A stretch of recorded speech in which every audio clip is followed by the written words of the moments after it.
You're listening to the Black Eagles podcast. Ahmet Dursun Sergen aldı. Sergen Bülent yan yana. Sergen Bülent. Sergen. Yanında Tümer var. Tümer'e doğru at. Tümer gitti. Tümer topu aldı. Sergen aldı. Gol! Gol! Gol! Sergen attı. Sergen attı. Şampiyonluk geldi. Sergen attı. Şampiyonluk geldi. İbrahim'in pası. Zuma. Şimdi Ahmet. İkinci gole gidiyor Beşiktaş. Ahmet.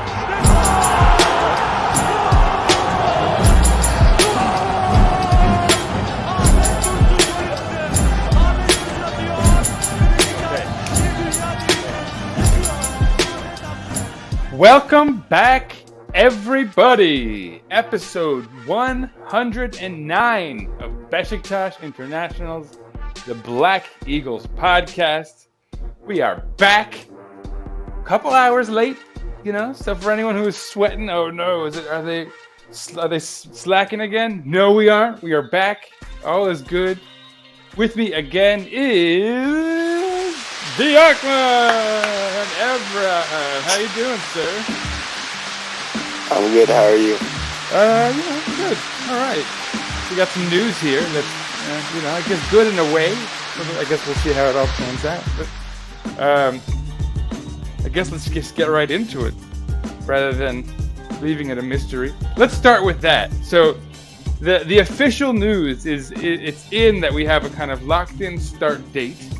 Evron, what do you think about it? Tell us about it.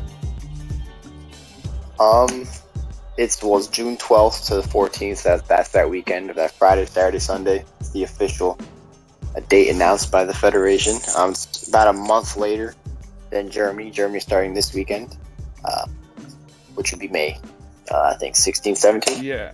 Around there. My memory is correct. I saw today, it was announced that Portugal is opening on June 4th. So yes. So we're like one of the later European leagues that is planning to restart, which I guess makes sense because Turkey's curve was slightly behind. But there's also many leagues still saying like that they won't play. So will be interesting to see if the leagues before Turkey start. I think I'll decide if Turkey starts.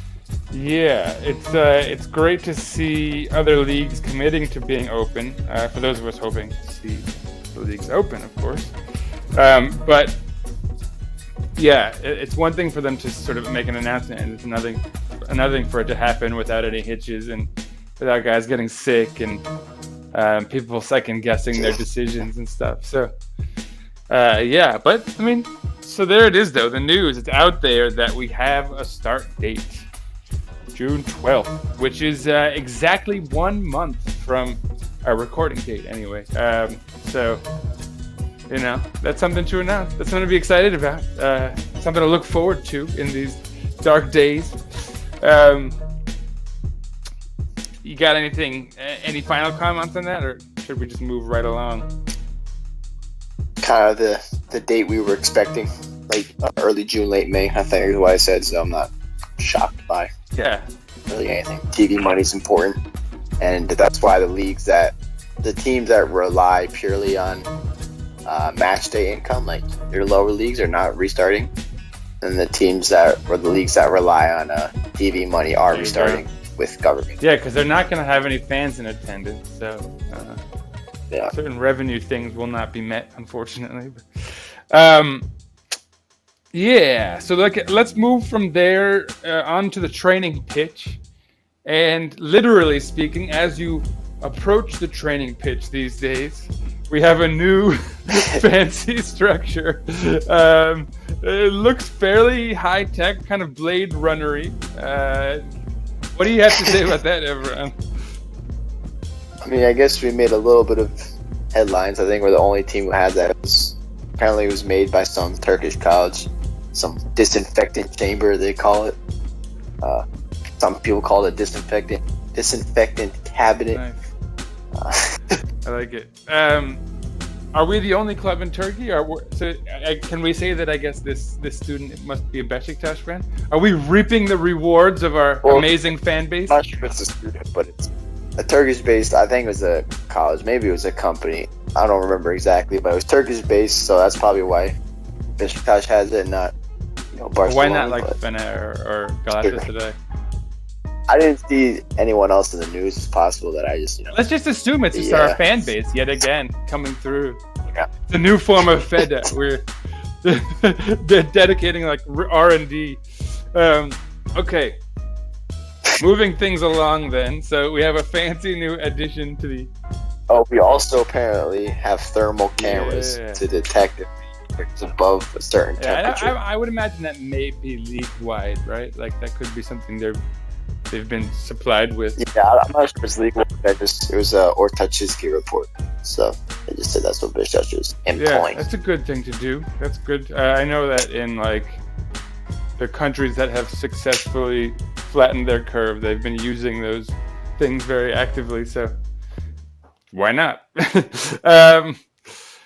Nice. So any other training news? Of course there is. And in fact, while we're on the subject of the coronavirus and training, there's some talk about a player, unnamed, having the coronavirus, supposedly... And one employee. Ooh. So 2 people. Ooh, I didn't know that. I didn't... But so, is it a foreign player? Is that confirmed? They just said one player, but the rumor is Tyler Boyd, but it's not officially been stated anywhere. Yeah, and supposedly he's posted recently of images of himself running a video. Was it a video? Is it active proof? It was like a selfie of him all sweaty and like the treadmill. Like you could see he just used it. He said like run done. He put on his story. So I guess it's kind of like he didn't look deathly ill. That's for sure. Yeah, and I mean you'd imagine if he had the coronavirus, he would be instructed to like not be doing that and to relax. On the other hand, he's at home rather than in training. But then again, on the other hand, they're only supposed to be going in 5 at a time, so it could just be not his day. So I guess we'll know definitively if he's like not in any of those training sessions in the near future.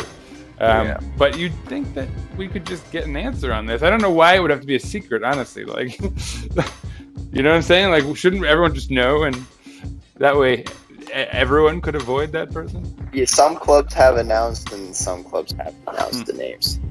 Interesting. I don't know. Well, anyway, is there any other training news? I don't think so, right? Not really, no. I guess while we're still off the pitch, before we start talking about players and transfers.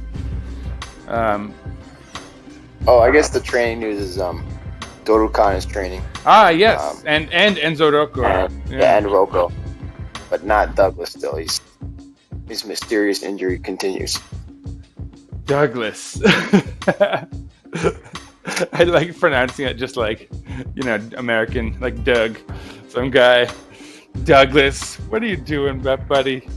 How do you pronounce it in the Brazilian way? I mean, I feel like Douglas or something like that, but I'm not. That's almost even funnier. Maybe I have to revert to the Brazilian way. All right. Let's keep things moving swiftly here. Yes. So other news off the pitch, and yeah, that is actually. I will briefly say that it's good news that Dorukan's back. I really want to see him get time at the right back slot, especially with news increasing about certain guys departing, and we'll get there eventually. It seems like that could be an important move for us in an important position to solidify. But anyway, before we even get there. And that could be a fun conversation because that would obviously then leave a hole in the center of our midfield, and then we can talk about if we have the right guys or whatnot. But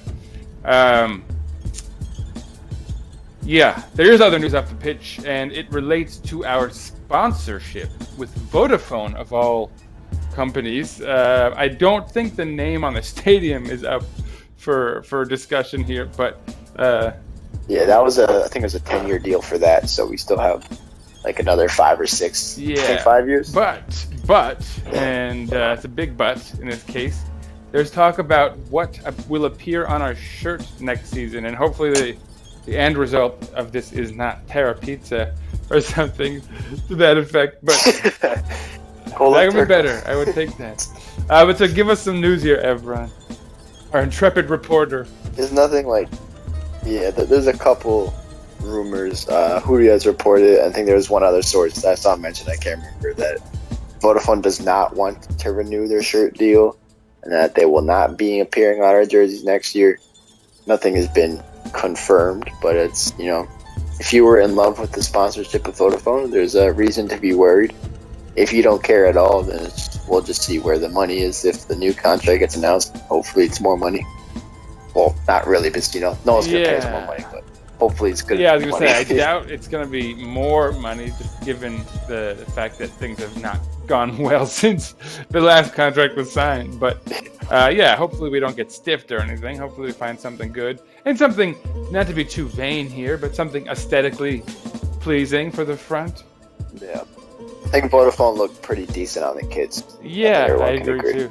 I liked Toyota. That was sort of easy on the eye, I guess. Sort of simple. Beko was obviously the old classic, but their new logo is way too fancy. So, whatever. We'll see how things go. It should be interesting. Again, this has been a theme for a few episodes, but the restructuring of everything and the kind of theoretical collapse is becoming more imminent. But as we've sort of long trumpeted, hopefully we can do a rise from the ashes sort of thing, and hopefully maybe it doesn't have to be ashes. We can kind of gracefully plummet if that's a thing. But so let's get to the fun stuff here. Let's talk transfers in and out. First, let's talk about outgoing, and specifically whether or not certain guys are outgoing, and it's a kind of long list of those things. Let's start with, I guess, loans. Elneny. What do we have on him? I mean, nothing has happened, but there's always been rumors saying that he's not been paid. That's kind of been overhanging the club, and then his agent's always there's rumors that he's been talking. I wasn't sure if it was legit or not. It's Milan wants him, this club wants him, but his agent actually went on Egyptian TV, so it's definitely legit. And he gave an interview and he said we have 5 clubs in Europe that want Elneny, and then Besiktas also wants to re-sign him. Basically just talking about this options for him to go to. So you would think if he wanted to stay, his agent wouldn't be going on TV saying 6 clubs are interested. That definitely reeks of him trying to get a bidding going, for sure. Yeah. So it doesn't look like he's gonna. It doesn't look like Arsenal wants him, but it looks like the agent's kind of shopping him a bit, and the salary issue. Can't help. Especially with Karius going to FIFA and the rumors that he wasn't being paid. There's rumors that Boateng's not being paid. And then we know our income isn't very good, or it's actually 0 right now. Yeah. So I wouldn't bet anything that Elneny will be back next season. If you love him, sorry. Yeah, too bad. But, and it's just financially doesn't make sense, and it's not like he scored 10 goals or dominated the midfield and was a world star, world class. At the same time, I feel like he didn't do himself a disservice. He showed the ability to play, in the midfield. So I could believe that there are some teams that would be at least mildly interested in him. So, good luck to him. Teams with more money than us. Yeah. Yeah, teams who could actually maybe actually afford him, or afford something.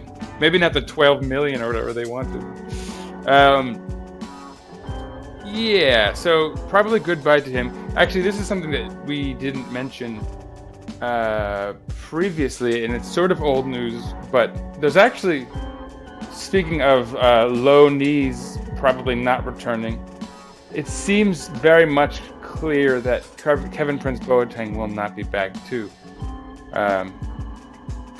You want to? Yeah, go ahead, Evren. I think that was the day after we recorded last week, so I don't remember exactly. But his salary, this half season, is in the range. I think it was 380k, 375,000 euros. But then it will increase if he re-sign him to 1.8, 1.9 next year. Yeah, that's not going to happen. And there's still rumors saying that we're not even paying him now. It does not look like we will keep him for next season for another loan. Just how it is. Yeah. money isn't. Yeah, I mean, I'll be honest. I think in a sense, it's a little more sad that we're losing Boateng relative to El Neni, just because I think we could probably have more. I think there's a genuine hole at attacking mid, especially if Ljajic is the inevitable one to leave. Yeah, I also think just personality-wise, and I think Boateng kind of fit the club a little bit better. And that big personality. I mean, I guess maybe some people don't like it, but I think that type of confidence, that swagger, is something we missed a little bit, especially when Ljajic doesn't play. When Diaby plays, is certainly not there. So I think that just that attitude, that that name, awareness, all that was nice. But yeah, and obviously we'll still keep our ears to the ground as far as the rest of our loan guys. I mean, I think we can assume Robosho's gone. Yeah. We kind of talked about that last week. What about Diaby? Do we have any news on him? I've heard that his purchase option is quite high, like 4 or 5 million. He doesn't really play as much anymore since Sergen came in. I wouldn't bet on it. I mean, I guess it's possible, like, if the league restarts in June and he scores 6 goals, maybe. But just the financially wise, performance wise, I wouldn't bet on it. Let's keep it moving then. Other outgoing player news. I guess we'll go to the big one. Gökhan Gönül. Nothing. Oh, I guess Vida. Yeah, let's. Vida, yeah. Vida's the most. Let's end with do you want the good news or the bad news first? Usually people pick the bad news, right? So let's go with the bad news. Gökhan Gönül. Yeah, there's one rumor coming out of DHA, the newspaper, saying that Gökhan will be going back. Gönül go back to Fener. I think there's a lot of newspapers that have been saying this, probably just because it gets clicks. So I'm not sure how reliable it is. I mean, it's possible, but I think after he left, he was kind of I think he was mistreated a little bit. So I'm not sure how exact it is, but Fener probably needs a right back, so that makes sense. It'll probably just come down to who gives him a better offer. But the other rumor with that from the same article says that we want to do that. If you remember a couple years ago, we had that kind of Ismail went there as a free agent, and we got Caner and Gökhan. This time the rumor is Gökhan's going to go there as a free agent. We're going to take Mehmet Ekici, who's a number 10, number 8. So there was also talk of them getting Caner too, right? I've also heard that, yeah. So it's Caner is the one who goes back and forth with revolving pieces. Yeah. Actually, in this case, Gökhan Gönül again. I think we'd be on the losing end of that move. I think Mehmet Ekici is past it, and I don't. Mehmet Ekici is good, but he's very injury prone. He's kind of like glass. When he plays, he's quite good, but he doesn't play very often. Well, and that's why I say he's past it too, is because he's missed so much time with injury at this later stage of his career that I don't think, you know what I mean? I don't know. I wouldn't put much hope in it. But he used to be a winger, didn't he? No, in Germany he was a number 10, and then for Trabzon he was a number 10 or central mid. His second position is left mid, but there you go. Sometimes on Fener he plays there. That's why I'm interesting. So in his whole career he's played attacking mid 64 times, left mid 9 times, center mid 18 times. 9. So yeah, of the 100 games they have, he's 80 of them are in the midfield, in the middle. Then he has 14 on the wings. Interesting. All right. I mean, we definitely need some depth in the center of our midfield, so that changes the dynamic quite a bit for me. Interesting. Okay. But so we sort of jumped the gun. We weren't supposed to get into incoming transfers yet. So what's going on with Domagoj Vida, sir? I mean, it's nothing super exciting, but his manager, this Orta Çizgi report, which is Azov, which is considered reliable, especially in Turkey, says that the manager is kind of if you compare it to what El Neni said, it's kind of the opposite. He said, Vita's happy. He doesn't want to leave. The West Brom link, there's nothing there. But the big thing that I think most of us took from this, which is kind of like the secondary thing, I guess, in the article, is that he said that Vita hasn't met with the club in regards to a salary reduction, and he's making about 3 million euros per year. So yeah, hopefully that's yeah. Yet This in is a little parentheses. It's a yeah, because 3 million is a lot. I mean, not saying he's overpaid, but just our finances aren't there to be paying anyone 3 million. You could probably say he's overpaid. I mean, at least relative to what we're paying everyone else, for our scale. Yeah. Maybe not global football. That's a whole. I mean, I guess you want to say if he was playing in England, or that's what he would be making that easy, World Cup center back or World Cup final center back. Yeah, exactly. And a lot. And West Brom made a lot of sense because they're Slaven Bilic is their manager, and the sort of Croatia connection. But so yeah, I guess it's good that it's being shut down for those of us who want to see him back, I suppose.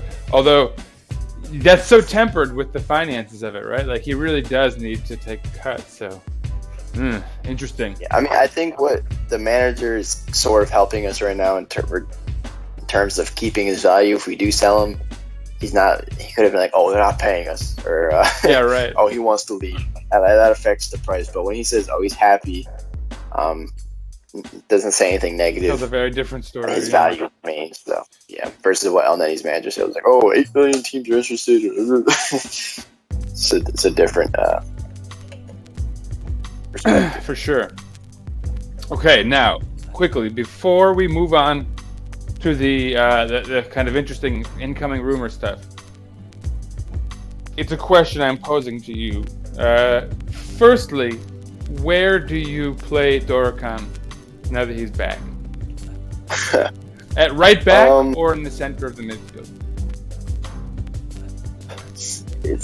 I think in the current system that Sergen is playing, with that lone number 6 that El Nenny's playing, and then that higher up box to box that Atiba's playing, I think Dorokan does fit in instead of Atiba. I don't see Dorokan as that deep 6 to be as a link up player, like short 6-yard passes. I think that's probably Dorokan's best position. So I still like Jekan. That's the reason. But see, right, the problem with that is obviously that we don't have the guy to play alongside that type of player still, right? Unless I guess that'd be Ozan. Are we referring to June 12th restart, or are we referring to next season?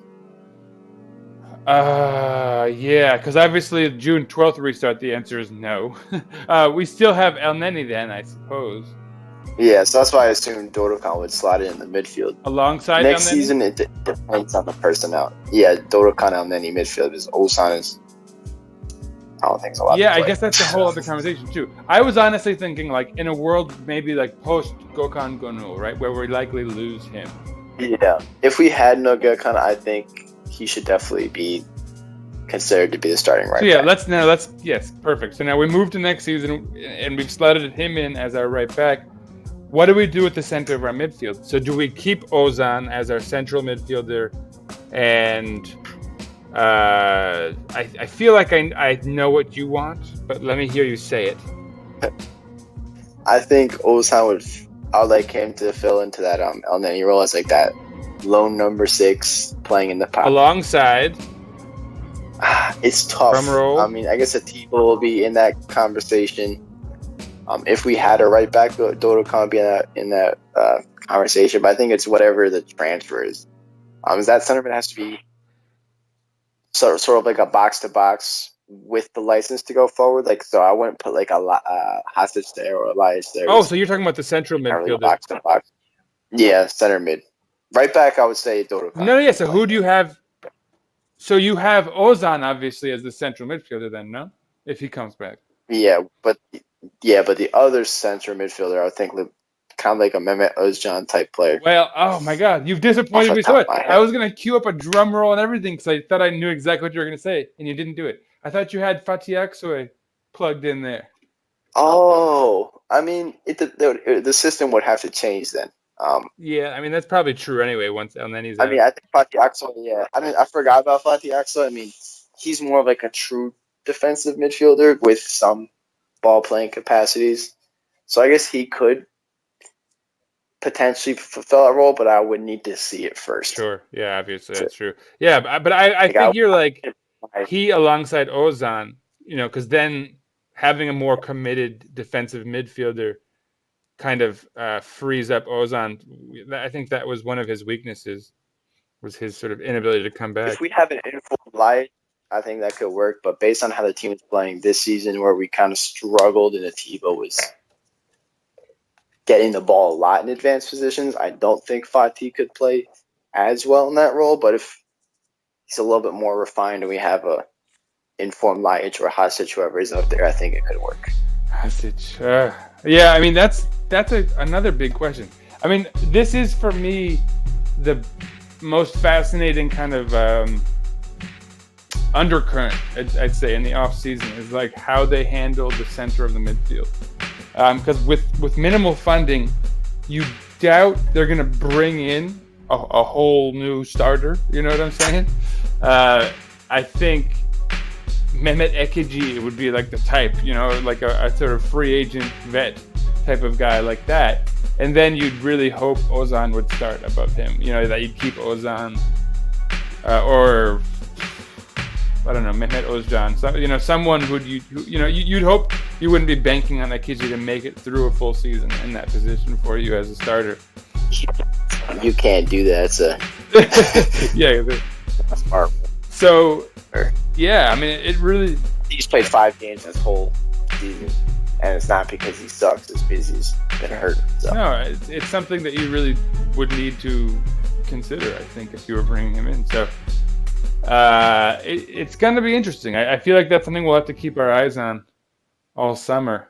Once the season is actually finished, assuming it isn't already finished. But I don't think it is. I really do think we're going to come back and at least get a couple games in before they maybe cancel it because someone had coronavirus. No, I mean, I hope we'll make it through the whole thing. And I think that if they're somewhat careful about it, everything should be all right.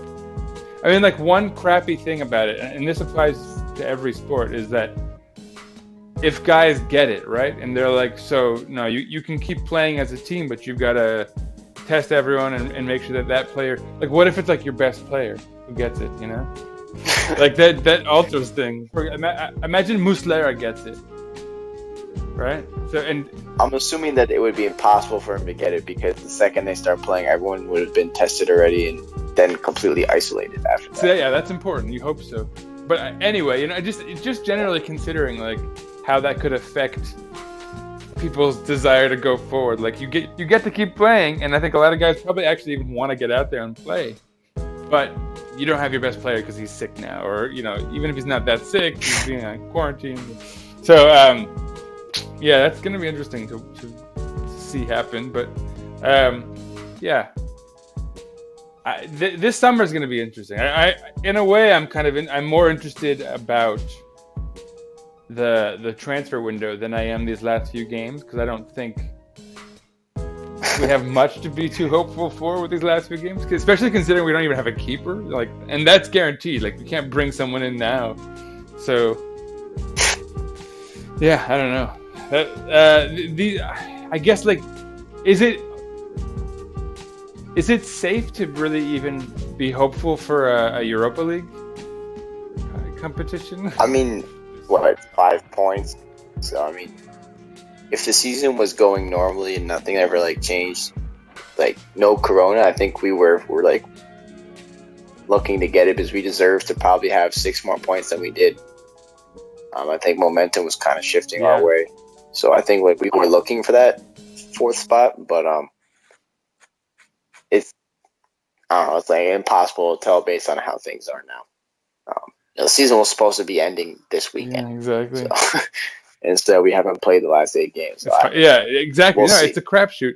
I mean, it'd be amazing if we just like come out of the gates like raring to go, But well, anyway, let's end this episode on a positive here, and let's talk about some interesting news about incoming stuff. So we've obviously sort of laid the table with Ekici stuff. Where shall we go next? Let's go to the keeper. There is So the pendulum has been swinging between Volkan Babacan and Sinan Bolat. It went heavily towards Volkan 2 weeks ago, and then last week it kind of ticked back to the middle, maybe even veered a little bit towards Sinan Bolat. Now where are we, Evran? This was, I guess last week it was kind of like a similar rumor to the Babacan rumor, where since we've agreed with Sinan Bolat and his salary was very reasonable. Only thing I can say, like, that was pretty reliable, is Khan said that Sinan Bolat will not be returning to Antwerp, where his contract just ended. That was like the official news. So he's going somewhere, but it's not officially going to be us. But it looks like we're interested in him. And he did come off 2 pretty good seasons in Belgium, where Volkan Babacan hasn't played in 2 seasons. So it's kind of like, it would make more sense for Sinan Bolat, but we'll see. Nothing's like official, but. Well, I'll say it one more time. I do think there's more of a sort of gem to be found in Sinan Bolat as far as a vet than I do Volkan Babacan, obviously. I think it was kind of like what we were saying in the chat, was like, this might be one of those deals we kind of agree and then put on the back burner and wait to see if we can get someone else. And we'll see, maybe that like mystery Portuguese keeper we've heard whispers of, or this Colombian, the second string national team guy who Cordoba is like not helping us with. We won't even go into that one.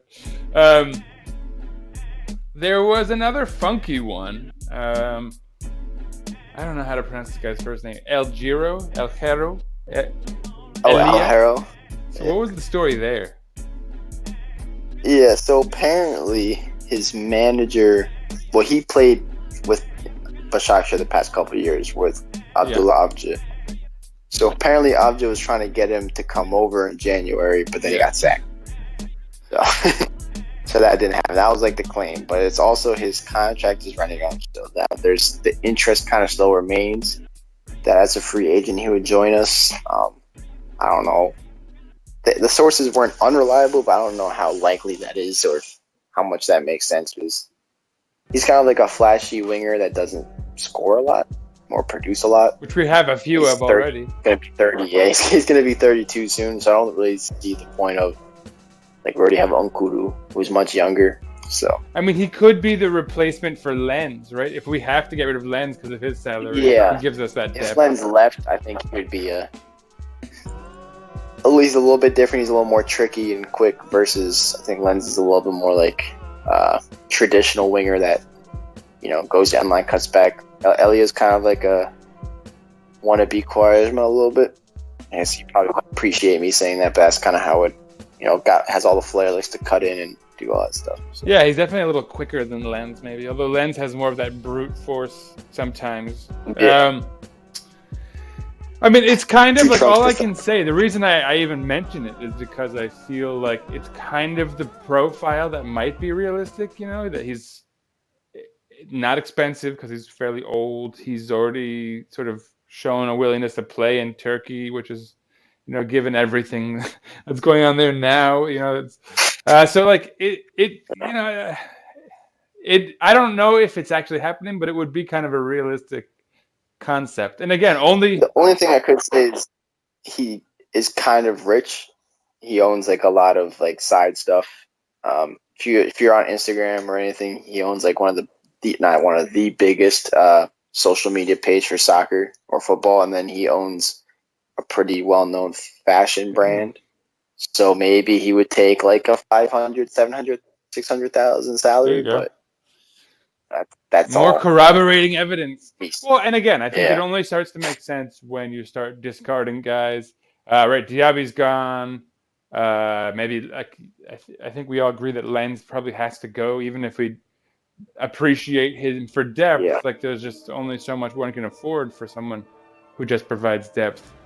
So to be able to get another sort of aging but fairly well-known Dutch winger, but even cheaper, I guess there's some logic to it. So who knows? So one more rumor is so we have a couple janks to talk about. one of them down in Izmir for a fellow black and white squad. What do we have on him? And this is definitely, speaking of realistic transfers, I think. Go ahead. Is Cenk Kajar, which is the rumor coming up that apparently 7 teams in the Super League are after him. Basically, Beşiktaş, Fener, Galatasaray, Trabzon, Başakşehir, and one more. So all the top teams. I think if this is true, this corroborates what we were saying, that the trend in players is looking way more towards any talent in the lower leagues. Because not to say that I've never seen him play, but he's played 9 games this year as a center back. He spent most of the time on the bench, and he's 19. Last year he played in the 4th division. So he's not like an unknown talent, but he's not necessarily, I think typically in the past we've seen, if he's not scoring 20 goals, I don't want him type attitude from the top teams. Yeah. And now they want a teenager who plays like a little bit.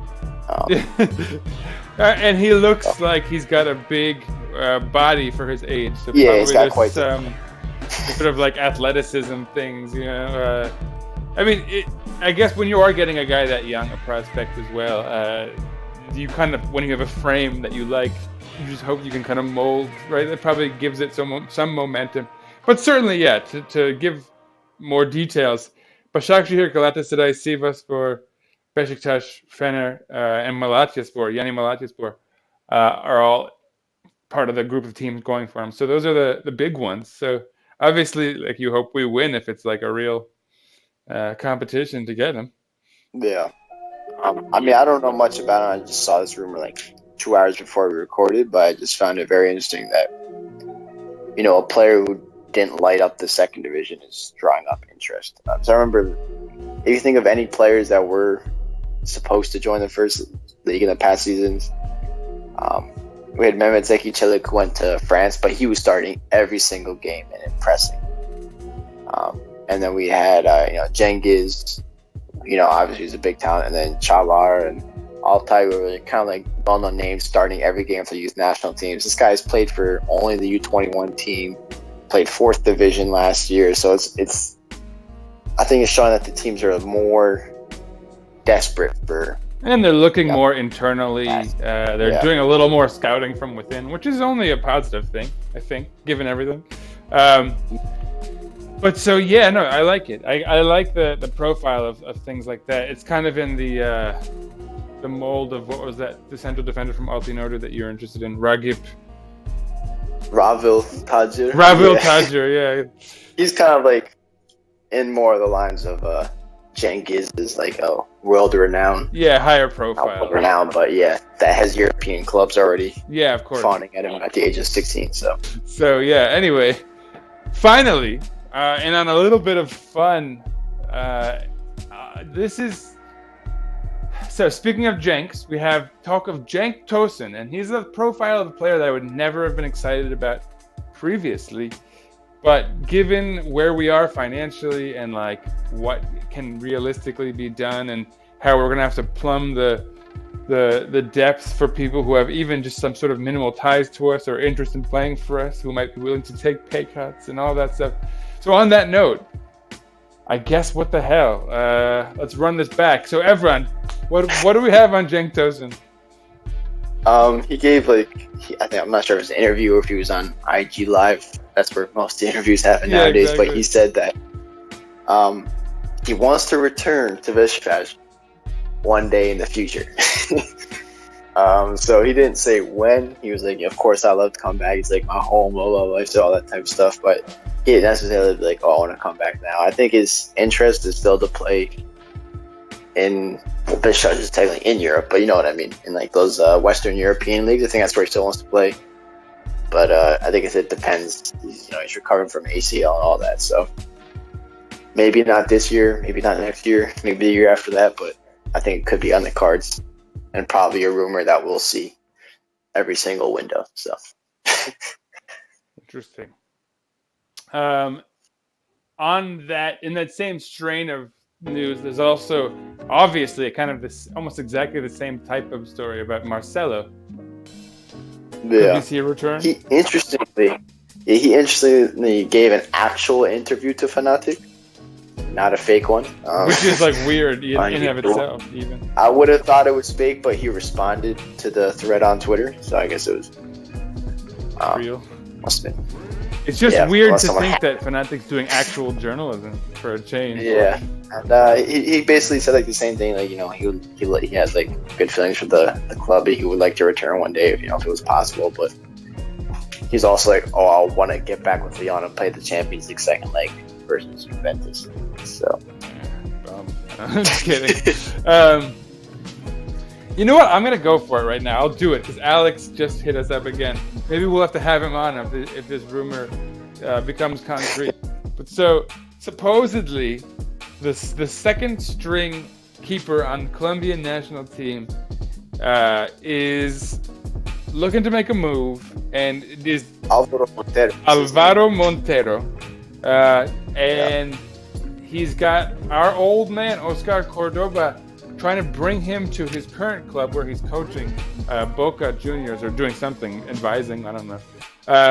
But supposedly most journalists in Colombia and people close to him are telling him to come to Besiktas. Now, realistically, what are we talking about here, Evan? Like, talk us down from this. Why is this not realistic? I mean, it's hard to find because this is all we're trusting Alex, who has some connections in Colombia. He's a fellow New Yorker. Indeed. But his contract information isn't online. He plays in the first division of Colombia, so it's kind of, I don't know how long his contract is for. Alex told us, Guerrero said that he also runs a page, Millonarios International, if you're interested in that stuff. Yeah. But he said like he has a contract and Boca would require a fee to get him. Transfer market has a value like $2 million. If it's a 1-year contract, 2-year contract, that changes everything. But yeah, so it's kind of hard to tell. But he's huge. He's like 6'7", which I think is like 1.96 meters. Absolute like basketball player size goalkeeper. And another point to mention 25. Is that he's the backup keeper for the Colombian national team behind perennial rumor attacher. His name is, I'm drawing a blank. What the hell? What's his name? David Ospina. David Ospina. Yeah, he's behind Ospina. And as we all know, Ospina is old and has gone through some serious injuries, some rather unfortunate ones, in fact. But so, realistically, as a 25-year-old keeper who's backing up an Asian guy, he could be Colombia's national team representative. Yeah. Very similar to the Pedro Franco type scenario. I think he was 24 when he came. Exactly. And he was, back then, he was the backup center back. And not to bring up Cordoba again, but also a national team representative, played for Besiktas. So there's a bit of a history as far as Colombian players and even especially keepers, national side keepers. So yeah, I mean, heck, if it's between him and Volkan Babacan, I wouldn't mind spending a couple million on a guy like that. Now, obviously, it would only be able to happen if we sold Liaich or Vida. I mean, not if, because really that's a when thing, but then also if he waits for us to do that, or if he's already got something lined up with Boca Juniors or whatever it might be. Boca Juniors, which is right now the more financially probably stable club. Maybe. But, I mean, who knows, honestly. I bet things are going pretty poorly in Argentina, too. But I just think everyone's better off. Yeah, I think we can assume that, honestly. But so, yeah, lots of fun news today. Still nothing concrete, obviously, because, again, everyone, big asterisk on all of this stuff. The window's not open, so nothing can happen. And in fact, we don't even know when the window will be open, because we don't even know when the season's going to be finished. I mean, now we have a better idea. So what we can tell you is that there will only be 4 more episodes of this podcast before we have some real football to talk about again. So that's exciting news, of course. And then, of course, beyond that, we'll have the summer and the transfer window and all these hopefully incoming and outgoing faces to report on. So stay tuned, as always. Evron, do you have anything you want to bring up? Any final words? Last words? No. Got no words of wisdom. You want to tell our audience, give them some advice about what to do with themselves in this time? I'm struggling myself. So. You got nothing. Jeez, thanks everyone. That's helpful. I have, of course, one final thing to say, and it's very important. Go Beşiktaş! See you next week, folks. Stay tuned. Çok güzelsin. Harika. Yeah, that was kind of last second. I didn't notice that. Yeah, that's right under the radar.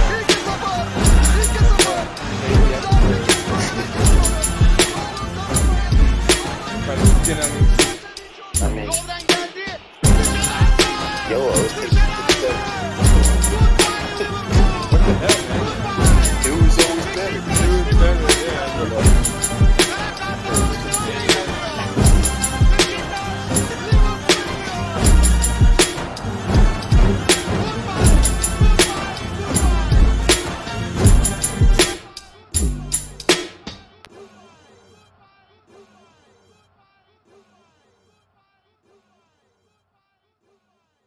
Besiktas International hopes you enjoyed this program.